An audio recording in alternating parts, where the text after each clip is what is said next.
नमस्कार। आप लोग के एक कहानी सुनावतनी जेकर शीर्षक बाटे कर्ज।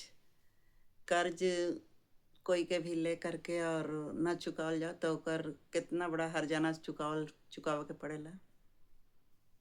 आप लोग कहानी के माध्यम से सुनी। एगो रहलन पंडित जी और पंडिताइन रहली। उनकर पंडित जी के माई बाबूजी दोनों जना मर गए रहल लो। पंडित पंडिताइन रहल लो बस।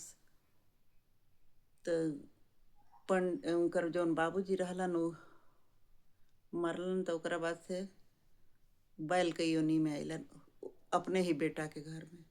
और माई मरली तो माई माई भी कुतिया के योनि में अपने ही बेटा के घर में अइली। अब दोनों जना अपना रहल। अब बैल तो रहलन तो दिन भर खेत में जोतास और कुतिया अपना दिन भर दरवाजे पर बैठ करके घर के रखवाली करस। तो जब पितरपक्ष आयल तो हर पितरपक्ष में ये पंडित पंडिताइन मतलब अपने माई बाबूजी के नाम पर श्राद्ध करे। पंडित जी के बुलावे, खिलावे पिलावे, दान पुण्य करे।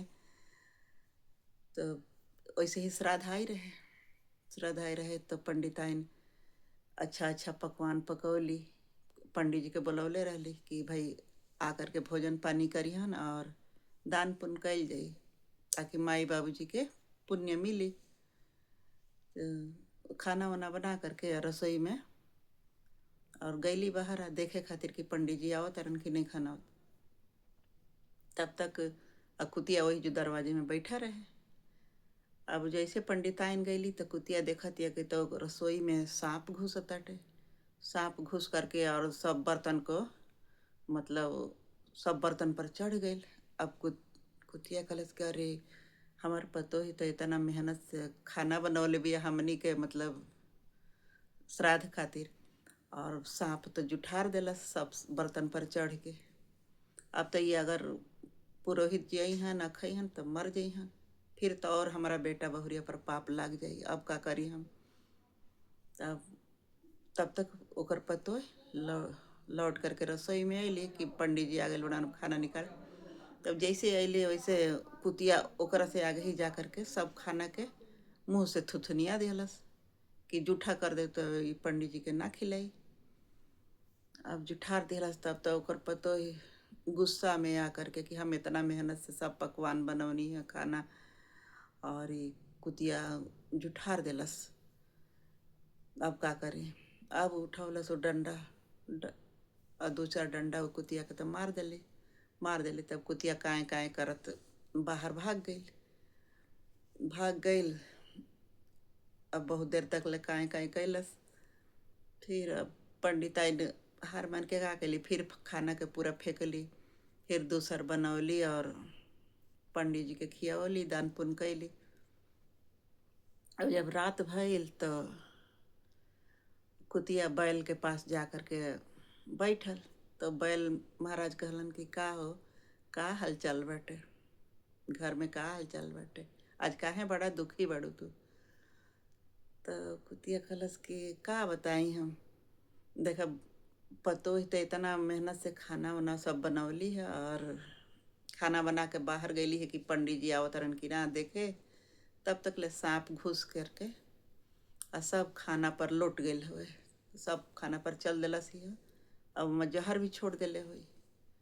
तो हमसे देख ना गई है। हम सोचनी कि भाई अगर ये पुरोहित जी पंडित जी के खिला दिए तब तो मरिए जइहन। तो हम जाके उस खाना के ओके दिखा के थुथनिया देनी है, जुठार देनी है कि ना साफ रही ना पंडित जी के खिलाई है। वही पर हमरा के मार दिल से 4-5 डंडा हमार करिहाई टूट गए। तो अब दोनों जना भाई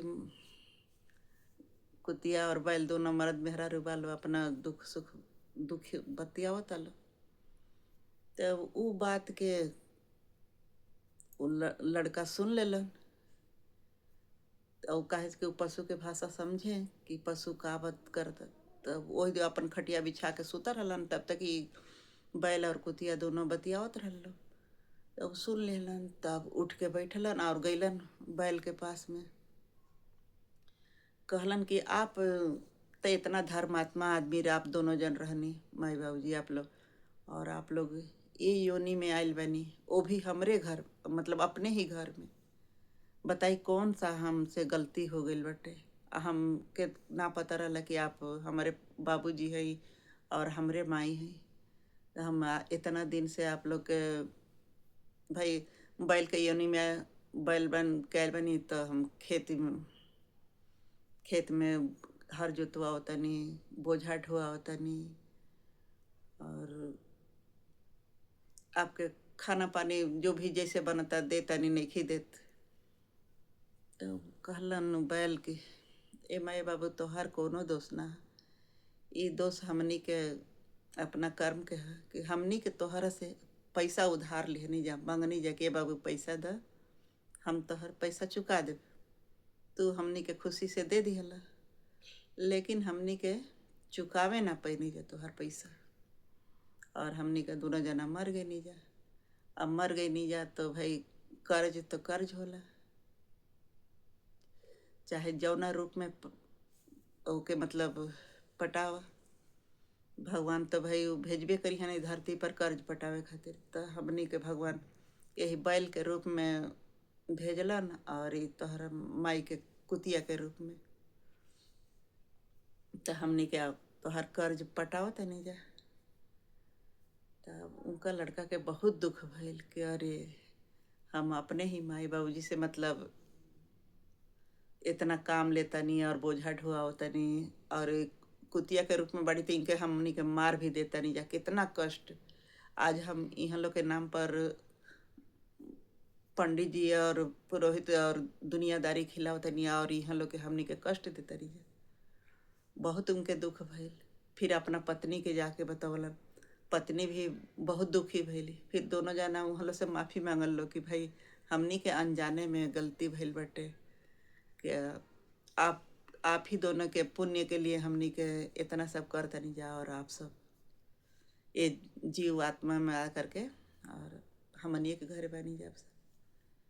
फिर वो लड़का मतलब अपने बाबूजी के पीठ पर, मतलब वो जो बैल रहलन उनका पीठ पर हाथ फेरलन, और माइयों के कि आज से हमारा कर्ज से तू मुक्त हो गईला, अब हमार कर्ज तोहलों के ऊपर कुछो नहीं खे, और आज से हम कभी तोहलों से काम ना ले, कोई हर ना जोतवाए, कोई बोझा ना ढोए जब तक, और कभी माता रानी मतलब जो कुतिया के रूप में बाड़ी इन्हों के कभी ना मार जा हमनी के।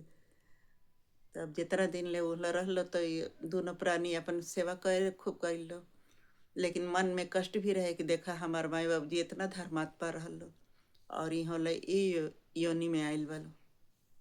एकर का उपाय बाटे कि मतलब ये योनि से इन लोग के मुक्ति मिले। फिर अपने पुरोहित से पूछल लो कि भाई का उपाय बा एकर। तो बोलन कि एकर यही उपाय बाटे कि आप लोग भागवत करवाई, ताकि इन लोग को मुक्ति मिले ये शरीर से। तो भागवत उगवत करैलन, और फिर वो दोनों माई बाबूजी के मुक्ति मिलल वो शरीर से, बैल के शरीर से और कुतिया के शरीर से। तो यही कर्ज का नतीजा रहेला कि आदमी सोचेला कि हम कोई से कर्ज ले लेनी तो हमके चुकावे के ना पड़ी, हम भुलवा देब तो, लेकिन वो हर हाल में चाहे कोनो रूप में आओ वो चुकावे के पड़ेला जरूर। और एक कहानी से यही सीखवा कि भाई अपने घर में चाहे कोई भी हो, जो जानवर अपने से आ जाता है या हम खरीद के लिया होता नहीं, या जैसे भी हो घर में जीव जानवर जो आ जाता रहा, तो ही मत सोची कि मतलब वो वैसे ही आ गए बटे। ओकरा पीछे भी यही कारण बटे कि या तो हम ओकर कर्जदार बनी या वो हमार कर्जदार बटे। काहे हम कर्जदार बनी तो हम ओकर दिनों रात सेवा करब बिना कारण, मतलब उतना सेवा तो भाई आदमी अपना माई बाप के भी जिंदा रहते ना कर पाए वाला जितना जानवर के कर ले तटे। और अगर वो हमनी के सेवा करता, जैसे मान ली बैल के रूप में आ गइल बा, घोड़ा के रूप में आयल बा, गधा के रूप में आयल बटे, तो भाई वो तक काम करे खातिर आइल बा तो उ कर्जदार बा हमनी के। तो ये सोच समझ के चली कि भाई हम एक दूसरा के कर्जदार बनी और ओके अच्छा से रखी, अच्छा से खाना पानी दी, सेवा करी और मारी ना। जैव जानवरों के कभी मारे के ना चाहिए भाई। उ कोना रूप में हमरा ऊपर आश्रित होके आइल बाटे।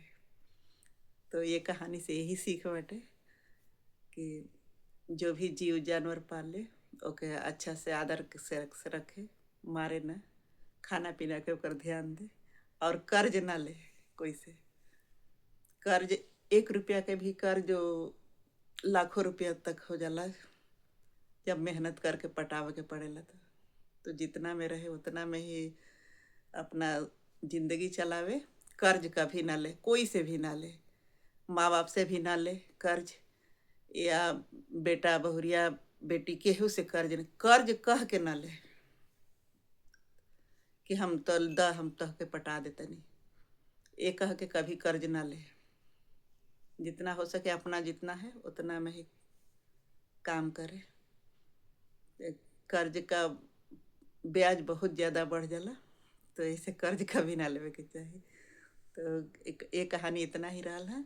पसंद आई तो लाइक करिए और शेयर भी करब जाए। बहुत बहुत धन्यवाद सुने खातिर।